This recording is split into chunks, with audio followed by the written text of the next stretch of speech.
जो सबसे बड़ी ख़राबी है, आपको किसी भी लॉ पे, किसी भी फैक्ट पे, किसी भी टॉपिक पे आपको फॉर एंड अगेंस्ट जजमेंट्स मिलेंगी। ये सिर्फ बात यहाँ पे लोअर जुडिशरी के नहीं है। अब यानी कि हम देखते हैं कि एक साइड से भी हमें जजमेंट हाई कोर्ट्स की मिल रही हैं, इवन उन्हीं जजेस की जजमेंट जो हैं वो उसी टॉपिक पे दूसरी साइड पे भी होती हैं।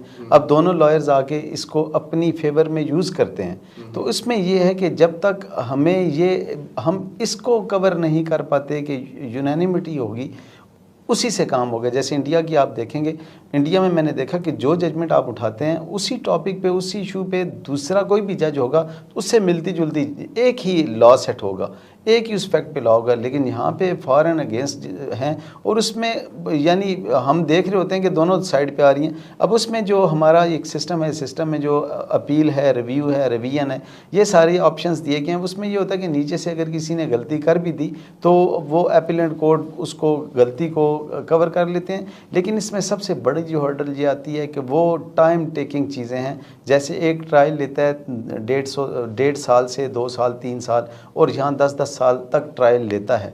उसके बाद अपील लगती है 6 महीने से 1 साल तक सेशन कोर्ट में अपील खा जाती है।